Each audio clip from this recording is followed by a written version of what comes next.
All right, Isaiah Grant back again with Thinking in Circles. I'm just here to wrap up this Mysteries of Mithras lecture, and we're going to get straight into it by talking about the red heifer sacrifice. We're going to talk about some practical applications of the aforementioned, which was everything that we talked about in this lecture series as far as the creative freedom that we have when we work with what we cumulatively know about the Mithraic Mysteries.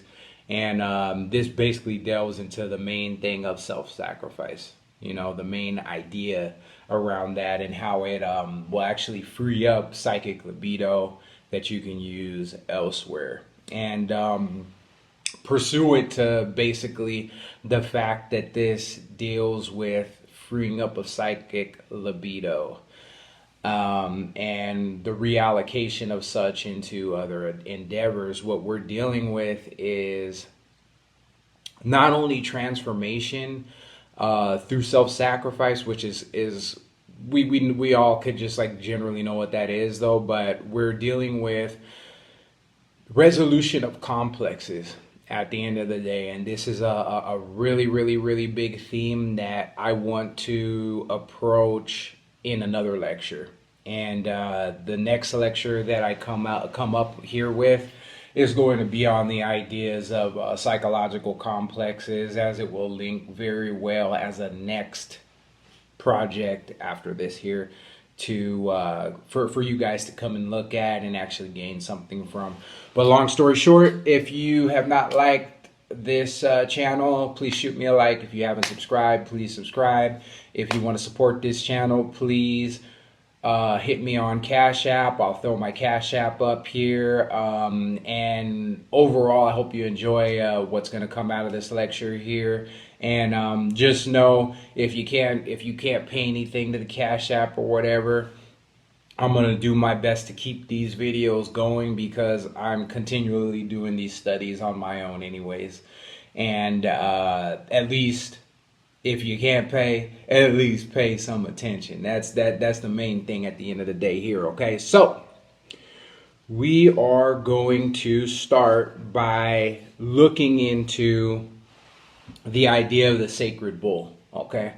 We're going to go over this and hit some points that may elucidate this situation for you. And we're going to do it in a syncretic way so that you will be able to see what many different cultures have thought about the idea of the sacred bull and what it means to them. We're also, later in this lecture, going to go into a flowchart map or a cluster map, if you will, of the sacred bull, its sacrifice, and what were the expectations. And by going into that, what we're going to do is, if we're listening and we're integrating this information the right way, what we're going to see is that the overall cultural expectations are going to be equivalent to what we should expect in the event of taking upon ourselves a big self-sacrifice. Okay, so let's talk about the sacred bull.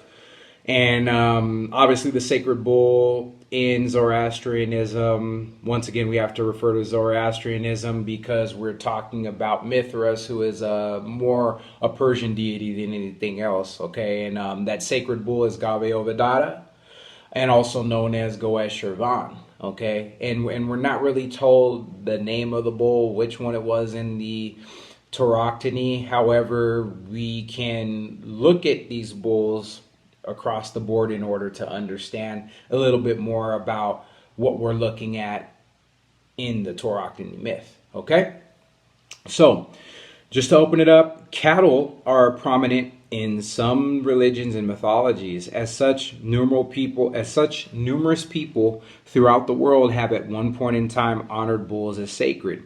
In the Sumerian religion, Marduk is the bull of Utu. In Hinduism, Shiva's steed is Nandi, the bull. And I wrote an asterisk there saying Shiva, in the connection with slaying this bull at the end of times, makes both he and Nandi, his bull, equivalent to that of Mithras and Gaveovadata or Goeshurvan. Okay. The bull, whether lunar as in Mesopotamia or solar as in India, is the subject of various other cultural and religious incarnations, as well as modern mentions in New Age cultures. Okay, so the Sumerian we're going to talk about in Mesopotamia, okay, and this is in antiquity. The Sumerian guardian deity called Lamassu was depicted as a hybrid body with as hybrids with bodies of either winged bulls or lions and heads of human males. The motif of a winged animal with a human head is common to the Near East, first recorded in Ebla around 3000 BCE. The first distinct Lamassu motive appears in Assyria during the reign of Tiglath-Pileser II as a symbol of power. The human-headed winged bull's protective genies called Shedu or Lamassu were placed as guardians at certain gates or doorways of the city and the palace. Their imagery, combining man, bull, and bird, they offered a protection against enemies. The bull was also associated with the storm and rain god Adad, Hadad, or Iskur. The bull was his symbolic animal. He appeared bearded, often holding a club and thunderbolt. And I wrote an asterisk there just to define this a little bit more. The club and thunderbolt, are libido symbols. See how the deity is one with this animal, right? And note the Christian God was also one with his chaos creatures, whom he revealed to Job. This God also created animals before humans as seen in Genesis. For more on this, read this overlay, Job 40:15-9. Okay, so that will give you a little bit more understanding of the importance of the animal nature and how the animal nature was considered even before the human nature was. And that should tell you that in linking with your animal nature, in working out your animal nature, you can find a direct connection to the divine. You know, and it kind of is jogging my memory now. This whole idea is that the divine seems to take his effect, EFFECT, okay, in the lowest form of nature. The lowest forms of nature, you can clearly see the divine in. And the divine's workings. And this, sometimes even going there, it sounds blasphemous, but if you look into the idea of parasites, for instance, and how they're able to take over their hosts, change their minds, infiltrate their minds, and cause them to do things that serve the host. You see, we can also see the interactivity of the self through all the lesser nodes of the psyche, or the objective psyche, if you will, and how that influences us, almost as if our true free will was an illusion that we were living out in favor of the true will of the self. So, and that's just equating that whole process with animal life, okay? Which is very, very deep, and which we are going to get into here in some ways by looking at the linking, the paralinking of these deities with their animals. Okay, so Hadad was equated with the Greek god Zeus, the Roman god Jupiter, as Jupiter Dolichenes, the Indo-European Nassite Hittite storm god Teshub, the Egyptian god Emun. When Enki distributed the destinies, he made Iskur the inspector of the cosmos. In one litany, Iskur is proclaimed again and again as Great Radiant Bull. Your name is Heaven, and also called Son of Anu, Lord of Karkara, twin brother of Enki, Lord of Abundance, Lord who rides the storm, Lion of Heaven. And we need to think of Varuna as a storm deity, and also think of the mount that he rode upon, because Varuna has an equation with Mithras, as well too, when we think about the deities from these pantheons here that we've just read about. Okay, and this is in line with our idea of syncretism. Okay, the Sumerian epic of Gilgamesh depicts the killing of Gilgamesh and Enkidu, depicts the killing by Gilgamesh and Enkidu of the bull of heaven as an act of defiance of the gods. Ahriman, in the Zoroastrian story of the killing of Gabiovadata or Gareshravan, right, did this also in defiance, and it resulted in the rise of beneficial plants and animals, right?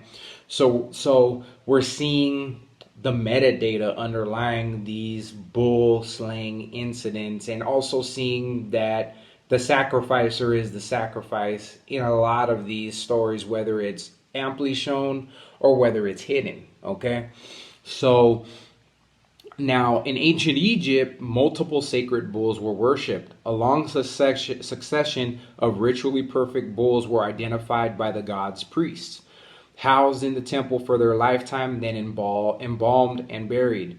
In the Memphite religion, the Apis was seen as the embodiment of Ptah and later of Osiris.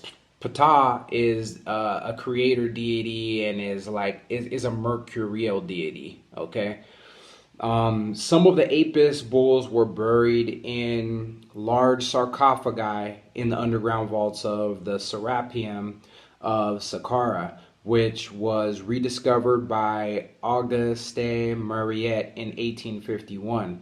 Other sacred bulls were Nevis of Heliopolis, the embodiment of Atum-Ra, and Bukis of Armont, linked with the gods Ra and Montu. The mother cows of these animals were also revered.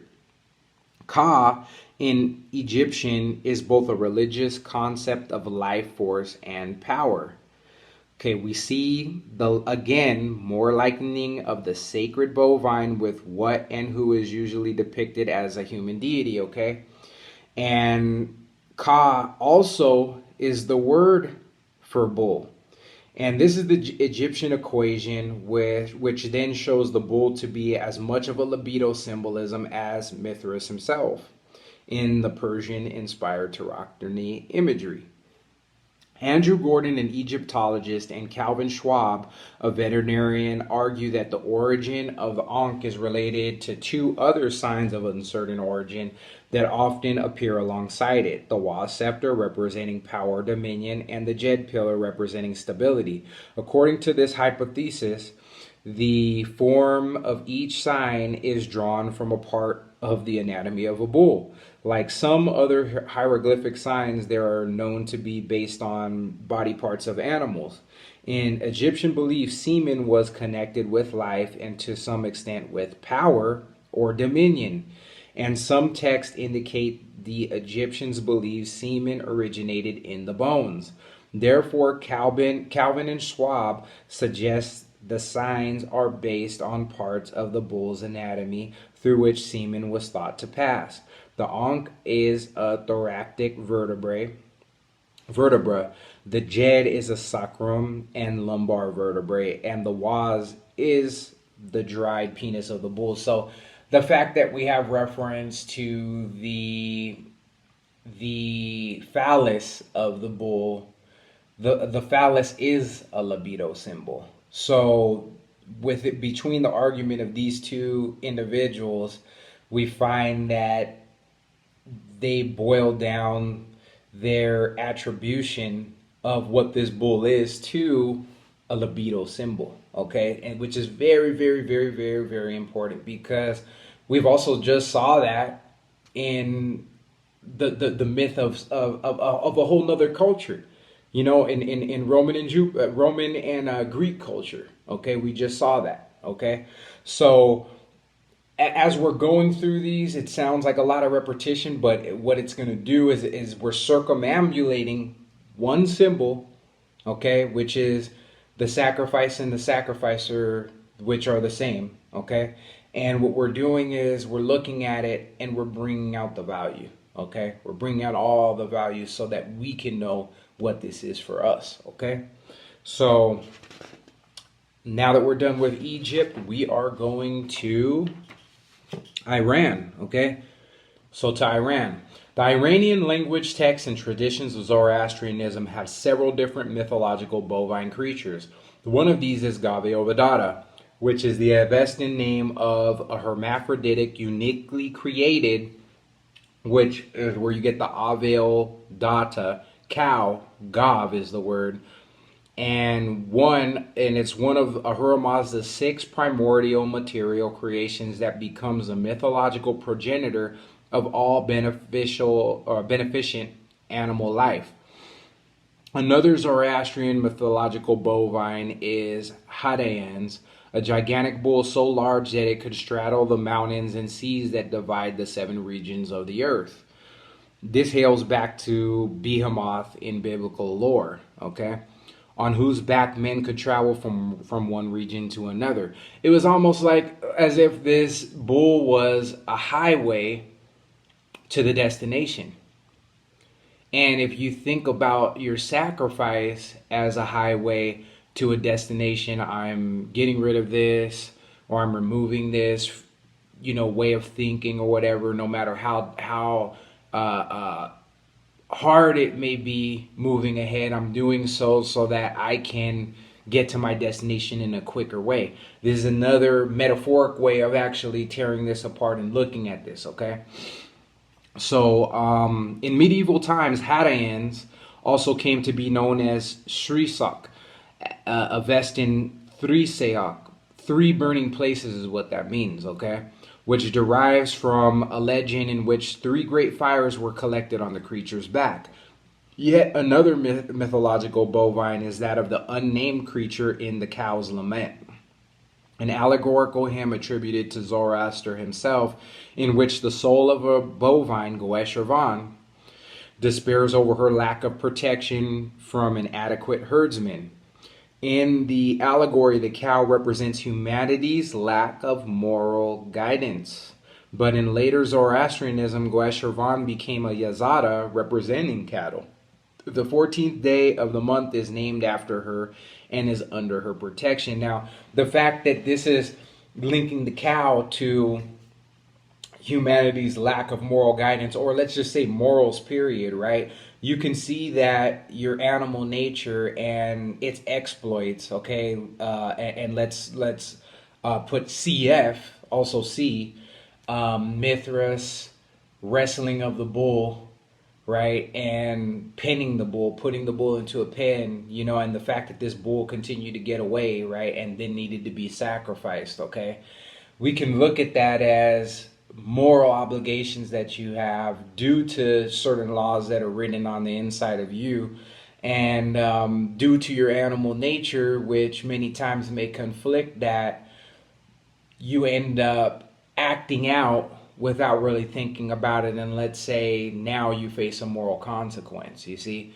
But the animal nature is a law unto itself, you see. So you have conflicting laws with inside of you, and this is also too what Paul talks about, that the sin nature, basically, that his sin nature is what is making him do what he does, and that and speaks to the effect that God's power will save him from the wretched body of sin and death, okay? And I'll throw that up on the screen again though too, because while I am one personally that walks a gray area path, okay? The way that I will look at that is that there are certain things that I choose to do that don't harm anybody else, right? Which is like, how they'll say, do as you will, but harm you none, right? At the end of the day, sometimes those things that don't harm anyone else, you have to, fork the check over for. You have to pay for those things, Oh, I like doing this, but nobody else suffers the fact that it causes me, let's say, per se, that I don't get much sleep or whatever, or that I'm neglecting some other area of my life that nobody would know about unless it was just me changing the situation alone, or unless somebody could read my mind and know that something that I'm doing is jacking something else up over here, you see? So getting back to it now, so that was Iran's idea of the bovine deities. Okay, now we're going to go to the Levant. The Canaanite and later Carthaginian statue to which sacrifices were burned, either as a deity or a type of sacrifice, Moloch, was referred to as a horned man, and likewise to Cronus by the Romans. There may be a connection between sacrifice to the Cretan horned man Minotaur and Cronus himself. Now, I wrote a little asterisk here. Both were destroyed, deposed, overcome by hero deities. Okay. Now, also too, we need to. And I'm just gonna throw this out here real quick because it may be something that may tease your mind here in this situation. You have to think about the fact too that Moses dealt with the Israelites and Moloch, and Moses was depicted with horns, and a lot of times with the idea of electricity. Okay, so we're looking into Zeus as well though too, but we're also seeing Zeus or Moses in this situation as being paired with the bovine deity. Okay, so I mean that's really provocative, but I would like you to tease that out yourself. Okay, because it will pay you to look at it. Okay, but we're going to continue with our lecture topics here in order, right? Okay, both Baal and El were associated with the bull in Ugaritic text, as it symbolized both strength and fertility. Okay, we will also see how a section like this provides another proof of symbolic equivalence of Cronus, Ion, Gaviovadata, and Mithra. Okay. Bull figures are common finds on archaeological sites across the Levant. Two examples are the 16th century BCE Middle Bronze Age bull calf from Ashkelon and the 12th century BCE Iron Age I bull found at the so-called bull site in Samaria on the West Bank. Cronus' son Zeus was raised on Crete in hiding from his father, having consumed all of his own children, the gods, right? Cronus is fed a boulder by Zeus to represent Zeus' own body, so he appears consumed and becomes a mythic. And I wrote a footnote here. The Hindu bovine deity Kamadhenu comes to mind here if you think about this bovine deity, in that it contains the gods. Okay, and I'll throw a picture of that up there as well though too. Just so you can see how all of these bovine deities are talking about one energy. Okay, so his vomiting of the boulder, okay, Cronus' vomiting of the boulder, and subsequently the other gods, his children, in the Titanomancy, bears comparison with the volcanic eruption that appears to be described in Zeus's battle with Typhon in the Theogony. Consequently, Cronus may be associated with the eruption of Thera through the myth of his defeat by Zeus. The later associations between Canaanite religions in which child sacrifice took place and the association of child sacrifice with the horned god may also be connected with the Greek myth of sending young men and women to the Minotaur, a bull-headed man. And I wrote another footnote that will put you right into the mind state of maybe what this is talking about too. Sadly, in one way or another, we still sacrifice our young, even our own youth, to the people we idealize. These people who are the face of faceless ideals. We send our children their way by our blind emulation so as to allow or to help ourselves fit within the trends and societal demands of the age. This would apply to the Tauroctony formula, yet this would be acting out of that transformative act blindly via the manipulating chains of the shadow. This then is not a self-sacrifice painfully but willingly undertaken, but rather it is indeed a clever usurping of one's will. Okay?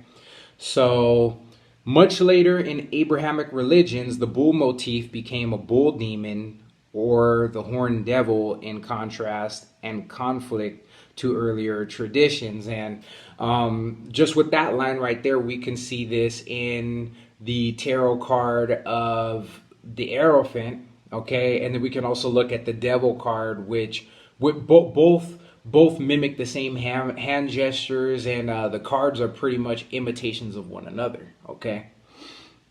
And basically what the tarot is trying to do is to intimate this truth that has just been recapitulated here, okay?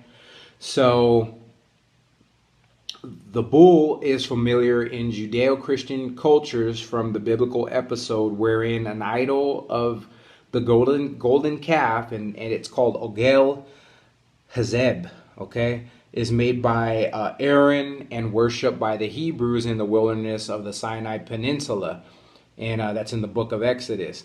The text of the Hebrew Bible can be understood to refer to the idol as representing a separate God or as representing Yahweh himself, perhaps through an association or religious syncretism with Egyptian or Levantine bull gods rather than a new deity itself. However, I would just like to tell you that they might have slipped it in, and it may have come together that way because the animal inside one is a miniature, you can say, of God. Keep in mind once again that animals were the first creation before humans, okay?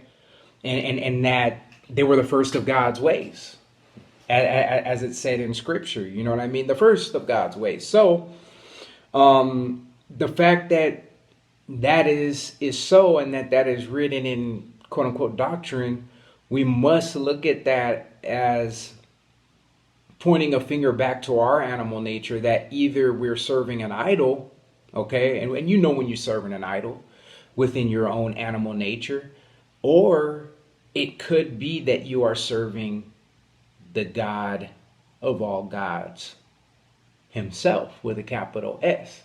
It could be that you are serving the self, but it's a matter of whether you're doing this consciously or not, okay? So, the powers of syncretism right here is what I wrote. And amplification. The Israelites in the wilderness equal the libido in a state of regression. For example, crisis, an intense, depressed state. The God image reverts to the first ways of God. Animals were created before man, as I said earlier. The progressive image would be humanoid. For example, Christ. You see the progression of these things going from animal to man. And when the sacrifice actually happens, the better aspects of humankind, the better products of humankind are created and brought forth. Okay, so this is speaking of, by enacting this formula, if you will, man can utilize the energies inside of himself to transform himself into something more super than he is when he or she is just acting out unconsciously, just doing things as normal, okay? So this is also an approximation towards the Ubermensch idea of Friedrich Nietzsche, okay? So, and it's a practical way towards this, okay? Because if you think about, if you were to sacrifice yourself, you were to enact self-sacrifice on the inside, psychically, okay? You would become such an efficient person, so much of an efficient person that there's not much that could stop you. And then things that are coming into your viewpoint, coming into your life, coming into your pathway that, let's say, could be quantified as obstacles, you would just look at those as ways to become stronger. You see? So I believe that the Tauroctony of Mithras, the whole cult following, was making better men out of just ordinary men that came through those doors of the initiation circle. And this is actually the motif of the Freemasonic organizations. You know, it's all about making better men. Okay, so we're going to continue on here. So we're going to go to Greece now. Okay, among the 12 Olympians, Hera's epithet Bo-Opus is usually translated ox-eyed Hera, okay? But the term could just as well apply if the goddess had the head of a cow. And thus, the epithet reveals the presence of an earlier, though not necessarily more primitive, iconic view. Heinrich Schliemann, 1976, classical Greeks never otherwise referred to Hera simply as the cow, though her priestess Io was so literally a heifer that she was stung by a gadfly, and it was in the form of a heifer that Zeus coupled with her. Zeus took over the earlier roles, and in the form of a bull that came forth from the sea, abducted the highborn Phoenician Europa and brought her significantly to Crete. Dionysus was another god of resurrection who was strongly linked to the bull. In a worship hymn from Olympia at a festival for Hera, Dionysus is also invited to come as a bull with bull foot raging. Quite frequently, he is portrayed with bull horns, and in Kyzikos, he has a tauromorphic image. Walter Burkert relates and refers also to an archaic myth in which Dionysus is slaughtered as a bull calf and impiously eaten by the Titans. And I wrote a footnote here. This results in humans being created from the body and blood of Dionysus and also from the ash of the Titans, which is a divine formula of the Eucharist as well. Okay, so we're seeing how important this self-sacrificial motif is, and how it leads from an animal essence to a more human essence. Okay, a more human state of being, you know, and psychically, an animal state of mind, we can already put together what that is. You see what I'm saying? That gets sacrificed and it becomes something human, you know? We see this type of idea also too in the story of Beauty and the Beast, you know, the old Disney story. You know, there's a bunch of stories that that run into these motifs, okay? So continuing forward, for the Greeks, the bull was strongly linked to the Cretan bull, Theseus of Athens. Sorry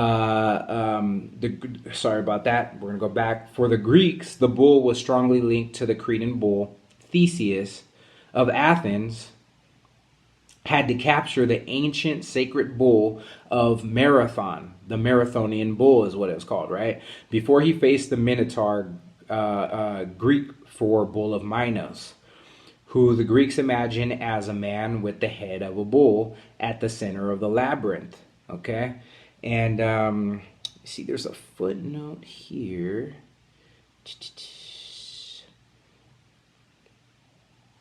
This labyrinth was maze-like. It could have been square, yet it could be circular, which circular in shape would then yield the circumpunct as a geometric figure hidden as a key to the scheme in the Tauroctony.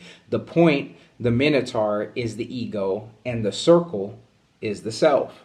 Okay, that's something really important too, that you can put over the Tauroctony image, and then you can also put this over the myth of the Minotaur as well too. Okay, the Minotaur was fabled to be born of the queen and a bull, bringing the king to build the labyrinth to hide the family's shame.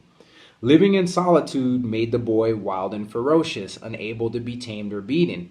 Yet Walter Burkert's constant warning is, it's hazardous to project Greek tradition directly into the Bronze Age. Only one Minoan image of a bull-headed man has been found, And I made a footnote: bullheaded is how anyone controlled via inflation of the ego is due to act. So that's really something to think about, because using as if terminology, metaphor, whatever, right? You're able to pick apart more of the information that you'll find in a lot of these mythologies, or and make a deeper analysis. And the thing is, if you think about it, if your animal nature is out of control, you're going to come off as being what they say bullheaded to a lot of other people. But you see that this ideology goes directly to what it is that we're talking about. If you even think about the fact that the child, the Minotaur, right, was held inside of this makeshift prison, basically left there. Think about the complex, the complexes that this child, this Minotaur, must have had, and how repressed this child must have felt, right? This is basically the state of one's animal nature. It's always trying to fulfill itself. If we look at the idea of the id in Freudian psychology, in that the id wants to do something, and it wants to do it again and again and again, and however how the superego stands in the way of checking the id so that it doesn't do these things, the ego being basically the ultimate decider in that situation, you know what I mean? And once again, the decision sometimes has to be weighed with the superego in order to make the right decision. Otherwise, the ego may be destroyed and cease to exist. Okay? So this is something to look at when understanding the seclusion that one feels, the alienation that one feels. And keep in mind that when you feel secluded, you feel alienated, that you're not getting your just deserves. Usually that means that you are actually in an inflated state. Depression is an inflated state, just on the opposite side. So just something to think about. Good footnote on this little portion, okay? So only one Minoan image of the bull-headed man has been found. A tiny Minoan seal stone currently held in the Archaeological Museum of Chania. In the classical period of Greece, the bull and other animals identified with deities were separated as their agalma. And agalma means an image, statue, but it's a gift, an ornament. It's more so too an object that is imbued with numinosity. Okay, and I'll throw up the meaning of numinosity. You'll hear the word numinous being used quite copiously in Jungian psychology. Okay, because numinosity is one of the things that's attached to archetypes, just in general. And the numinosity you can see as an effect of archetypes in the psyche brings about magnetism, and sometimes other aberrations that are unwanted. Magnetism is a cool thing because you start pulling things around you that are like metal filings towards the central object, which is the magnet. Okay, and a lot of times the things that you're attracting are the things that you want. Okay, and then on the negative side of this, things you don't want. Okay. Okay, so we're gonna continue on here. So we were talking about the bulls and other animals identified with deities were separated as their agalma, okay, image, which means image, statue, gift, ornament, or numinosity proceeding from those things, right? A kind of heraldic showpiece that concretely signifies their numinous presence, right? The civil mindedness of high society and the cultured way makes an antiquated relic of the instinctive nature, which is what indeed led to the establishment of a society in which to have such a high culture. Okay. Okay, so in the Roman Empire, the religious practices of the Roman Empire of the 2nd to 4th centuries included the Tauroctony, in which a bull was sacrificed for the well-being of the people in the state. Around the mid-2nd century, the practice became identified with the worship of the Magna Mater, but was not previously associated only with that cult. Public Torobolia enlisting the benevolence of Magna Mater on behalf of the emperor became common in Italy and Gaul, Hispania, and Africa. The last public Torobolium for which there is an inscription was carried out at Maktar in Numidia at the close of the 3rd century. It was performed in honor of the emperors Diocletian and Maximian. Another Roman mystery cult in which a sacrificial bull played a role was that of the 1st through 4th century Mythraik Mysteries. In the so-called Tauroctony artwork of that cult, and which appears in all temples, the god Mithras is seen to slay a sacrificial bull. Although there has been a great deal of speculation on the subject, the myth, for example, the mystery, the undertaking of which was the basis of the cult, that the scene was intended to represent, that which the scene was intended to represent remains unknown. Because the scene is accompanied by a great number of astrological allusions, the bull is generally assumed to represent the constellation of Taurus. The basic elements of the Tauroctony scene were originally associated with Nike, the Greek goddess of victory.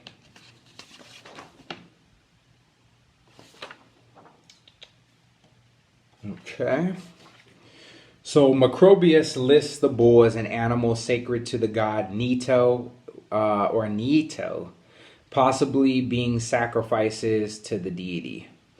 Celts, the Celtic people, Tauros or Torvos trigarinus, the bull with 3 cranes, is pictured on ancient Gaulish reliefs alongside of images of gods such as in the cathedrals at Trier and at Notre Dame de Paris. In Irish mythology, the Don Calig and the Fibonacci are prize bulls that play a central role in the epic Tyne Bo Colin. Forgive me because I know I'm butchering this for y'all. The cattle raid of Cooley is what that means. Early medieval Irish texts also mention the Tarbfias bull feast, which is a shamanistic ritual in which a bull would be sacrificed and a seer would sleep in the bull's hide to have a vision of the future king.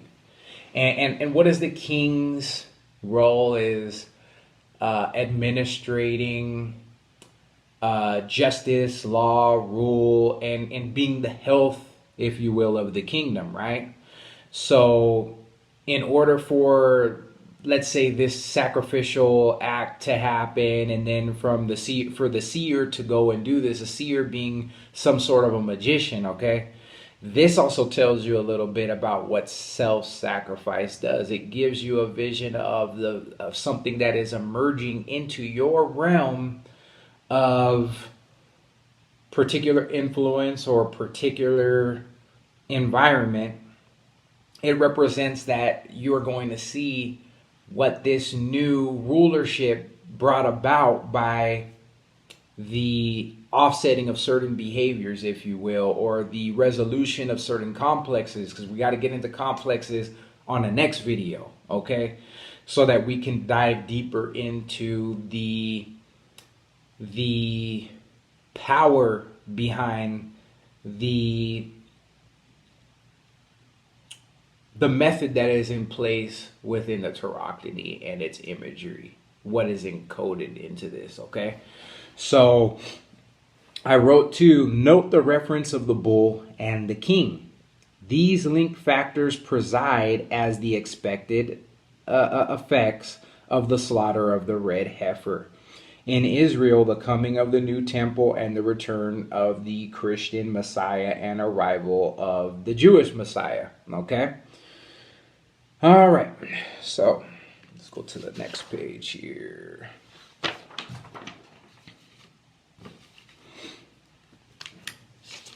And what I may do for this lecture is throw up a truncated version of this idea of wheat as an image of the original man, as it shows off ideas of what the sacrificial energy, the what the libido may do as a result of the sacrifice. Okay, you might be able to get a little bit of information off this flow chart that I've made, but I really want to break it down for you because there are some of you that are watching this page that would like to get into the gematria, the numbers.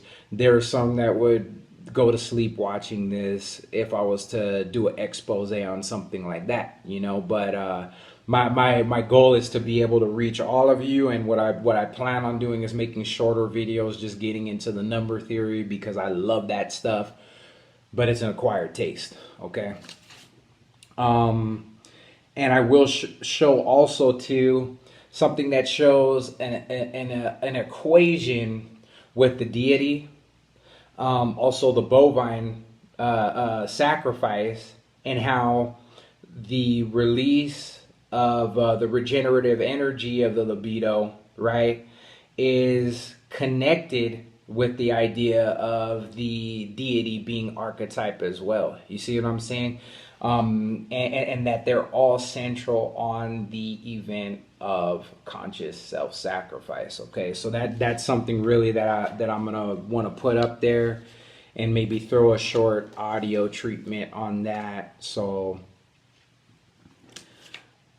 other than that, we are going to do this. Okay, we're gonna get into the fruit of the Tauroctony as a synchronistic reading, basically the syncretic associations, right? Okay, so as I'm reading this, think of the interchangeability of Mithras and the bull he slays, his oneness with it. Likewise, syncretistically, look at these figures in the same light. You will find links to the myth of Mithras here as you note their oneness under the Vav formula. And the Vav formula was put out by Aleister Crowley in his form of mysticism, mainly in the use of the Hebrew letters in the Kabbalistic system as linked to the tarot. And Vav is the Aerophant card. It's linked to the Aerophant card. It's the sixth Hebrew letter, okay, or it's numbered 6. And the Vav formula goes as such: Vav, Vav. That's how you spell Vav, right? Vav, Vav. And one Vav is the sacrificer, and the other Vav is the sacrificed. The sacrificed is the sacrificer, and vice versa. Okay, is what that talks about, and I want you to think of that as we're going into this reading here, because we're looking at, in these mythologies, they're basically one and the same, the sacrificer and the sacrificed, and then the outcome of what they do within their myth set, okay?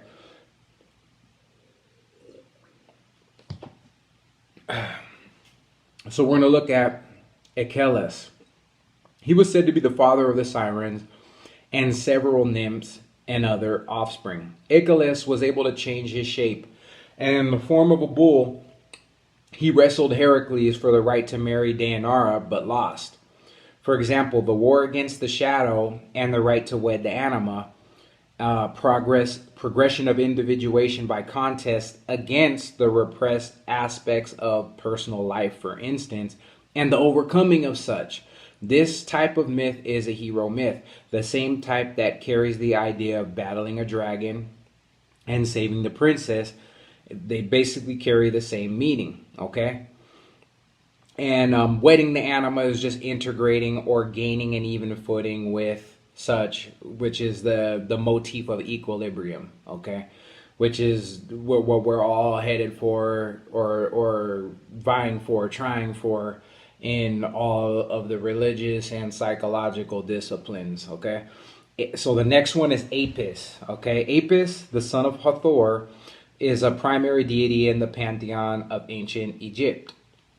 Initially, Apis was assigned a significant role in her worship, okay, in Hathor's worship, being sacrificed and reborn. Later, Apis also served as an intermediary between humans and other powerful deities, originally Ptah, later Osiris, and then a tomb. Mithras is the mediator and is one with the bull in their shared myth. So the equation is seen easily, and also Gaviovadata, the divine bull that Mithras slain, who is himself also, he is one with it, links directly to the sacrifice and mediation role of Apis. So we're going to look at the goddess Bat. Bat is a cow goddess in Egyptian mythology who was depicted as a human face with cow ears and horns, or as a woman.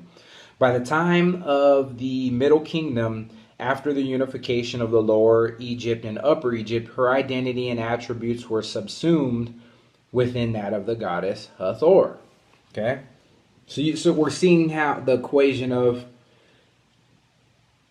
anthropomorphized deities and their theriomorphic counterparts. Okay, so we're going to look at Dionysus. Some of the names of this deity fit into the reason for why we are looking into bull deities at this time. And also, Dionysus has much to do with Mithras and the killing of bulls. And as we can clearly see here, the bull is directly linked to this deity. Taurophagos is one of the names, bull eating. Tauros, a bull, occurs as a surname of Dionysus. Bromios, roaring, as of the wind, primarily relating to the central death, resurrection element of the myth, but also the god's transformations into lion and bull, and the boisterousness of those who drink alcohol, also cognate with the roar of thunder, which refers to Dionysus' father, Zeus, the thunderer. The lion is the fourth grade of Mithraism, and also the bull is Mithra's sacrifice. The procession of the city Dionysia was similar to that of the rural celebrations, but more elaborate and led by participants carrying a wooden statue of Dionysus and including sacrificial bulls and ornately dressed choruses. Zeus intended to make a new Dionysus grow up, a bull-shaped copy of the older Dionysus, who was the Egyptian god Osiris. Dionysiaca number 4, or volume 4. Zeus took the shape of a serpent, Dracon, and ravished the maidenhood of unwedded Persephone. According to Nanas, though Persephone was the consort of the black-robed king of the underworld, she remained a virgin and had been hidden in a cave by her mother to avoid the many gods who were her suitors, because all that dwelled in Olympus were bewitched by this one girl, rivals in love for the marriageable maid. Dionysiaca, volume 5. After her union with Zeus, Persephone's womb swelled with living fruit, and she gave birth to a horned baby named Zagreus. Zagreus, despite his infancy, was able to climb onto the throne of Zeus and brandish his lightning bolts, marking him as Zeus's heir. Dionysus was a god of resurrection, and he was strongly linked to the bull. In a cult hymn from Olympia at a festival for Hera, Dionysus is invited to come as a bull, with bullfoot raging. Walter Burkert relates quite frequently Dionysus is portrayed with bull horns, and in Kyzikos he has a tauromorphic image, and refers also to an archaic myth in which Dionysus is slaughtered as a bull calf and impiously eaten by the Titans. Also, too, which I referred to earlier, in which the subsequent creation of human beings follows. Okay? So the next one we're going to go and look at is El, the deity El, okay? Is repeatedly referred to as Ter-Il, which is the bull El, or the bull god. He is Benai Benut, which is the creator of the creatures. Abu Bani Eli, which is the father of the gods. And Ab Adam, father of man. He is Kaniu Olam, creator eternal. The epithet Olam, appearing in Hebrew form in the Hebrew name of God El Olam, God eternal. Now remember, Olam is Ion. You remember that. from the last video where we were attacking and breaking into the idea of Aeon. Okay, so we're seeing El positioned directly next to this, and El is none other than Zeus at the end of the day. Okay, and then we're looking at Zeus as Mithra Varuna. So we're seeing how all of this, boom, is coming together. Hopefully you're seeing this, because I'm seeing it plain as day once again. Okay, so let me continue forward. The epithet Olam appearing in Hebrew form in the Hebrew name of God, El Olam, God eternal, in Genesis 21:33. He is Hati Kuka, your patriarch. El is the gray-bearded ancient one, full of wisdom. Malkut, king. Ab Semen, father of years. El Gibor, El the war, which is El the warrior, or God the warrior. He is also named Itefen, of unknown meaning, variously rendered as Latapan or Latipan or Lutpani, shroud face, or he of the shrouded face, by Strong's Hebrew Concordance, cognate with Arabic Latif, hidden, the hidden one, the unknown God that we talked about in the last lecture, who is none other also than Saturn. Okay, but we can see that Saturn emanates Jupiter, and this is so even in the Kabbalistic tree of life, as the third Sephiroth, which is Saturnian, emanates the fourth Sephiroth, which is Jupiterian. Okay, so continuing forward here, El, father of heaven / Saturn, and his major son Hadad, father of earth, Jupiter, are symbolized both by the bull, and both wear bull horns on their headdresses. Okay, so I wrote here that I'm obviously not going to fill out information on all of these deities, because this was a alphabetical list, and I'm not going to go through each and every single one. But we're basically just doing this to elucidate bull deities and their sacrificers under the ideology of the Vav formula, which is the sacrificer is the sacrificed. Okay, so we're going to go to Hadad. Okay, Hadad, and we read about him earlier, but I'm going to tell you what I told you before, and I'm going to tell it to you again, just different ways, so that you can get a greater view and a greater understanding of what we're talking about. Okay, so Hadad or Adad, right, or Isker in the Sumerian, was the storm and rain god in the Canaanite and ancient Mesopotamian religions. Adad and Isker are usually written with the ideogram and the logogram, and they show it here. The same symbol often used for the Hurrian god Teshub. Hadad was also called Pedar, Rapiu, Baal Zephon, or often simply Baal, which means the Lord. The bull was the symbolic animal of Hadad. He appeared bearded, often holding a club and thunderbolt while wearing a bull-horned headdress. Hadad was equated with the Greek god Zeus, the Roman god Jupiter, and in the cult center near Dolike in Asia Minor, he was addressed as Jupiter Dolichenes, as well as the Babylonian mythology Bel. When Enki distributed the destinies, he made Isker inspector of the cosmos. In one litany, Isker is proclaimed again and again as the great radiant bull, your name is in heaven, and also called son of Anu, lord of Karkara, the twin brother of Enki, lord of abundance, lord who rides the storm, and the lion of heaven. Okay. The bull was portrayed as Adad Isker's sacred animal starting in the Old Babylonian period, the first half of the second millennium BCE. The consort of Bel was a gnat, and Bel is a close equivalent to Mithra, especially in his slaying of the chaos monster, which is the equivalent of Marduk's chaos opponent monster Tiamat. Also, a gnat is a close link to the Persian Anahita, who was the consort of Mithras and the goddess of fertility, water, health, healing, and wisdom. The goddess Anat was associated with fertility, sexuality, hunting, and war, and was thought to be the mother of the gods.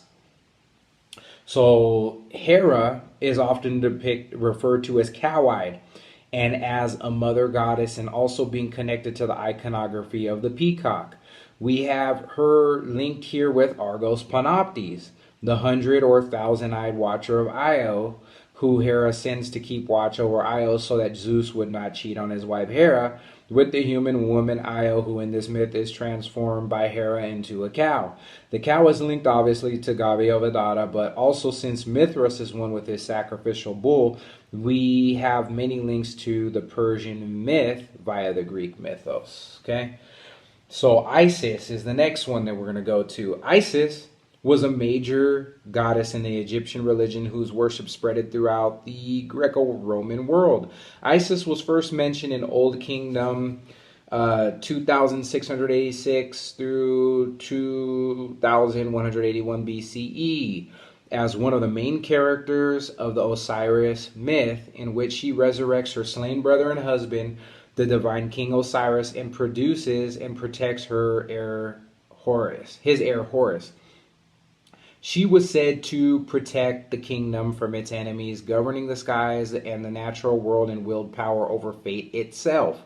She was also believed to help the dead enter into the afterlife, as she helped Osiris, and she was considered the divine mother of the pharaoh, who was linked to Horus. Her maternal aid was invoked in healing spells to benefit ordinary people. Originally, she played a limited role in royal rituals and temple rites, although she was more prominent in funerary practices and magical texts. She was usually portrayed in art as a human woman wearing a throne-like hieroglyph on her head. During the kingdom, as she took on traits that originally belonged to Hathor, the preeminent goddess of earlier times, Isis was portrayed wearing Hathor's headdress, which was a sun disk between the horns of a cow.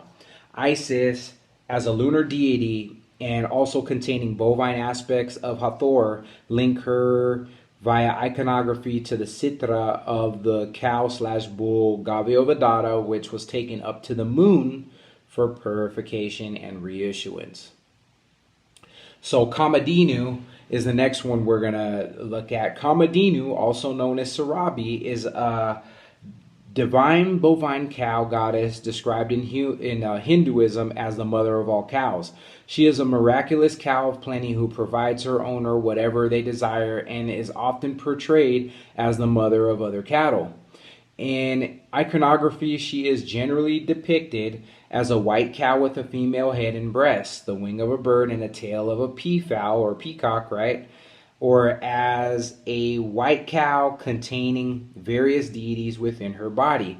Kamadinu is not worshipped independently as a goddess. Rather, she is honored by the Hindu veneration of cows, who are regarded as her earthly embodiments. She is notably depicted as a cow that contains all the gods.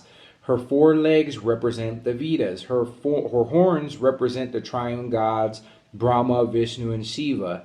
And she is also known as the fulfiller of wishes. And the fact that the Trimurti, Brahma, Vishnu, and Shiva are linked to her directly, and then also too in the fact that she contains all the other gods, it's as if this is just screaming, if you sacrifice your animal nature in the aspect that it is stuck on, what's going to end up happening is you are going to release all these beneficent things. You are going to release godlike power in your life, which is none other than libido. You could reverse an ego inflation, which even depression could be, with once again, as I said earlier, alienation. That's also egoic inflation, according to Robert Moore. Okay, so this is something to think about, as we're just seeing in our face time and time again, how once the animal is slain, which it does hurt the slayer because the slayer is the slain, what ends up happening is there's a renaissance, there's a rebirth that comes out after this, okay?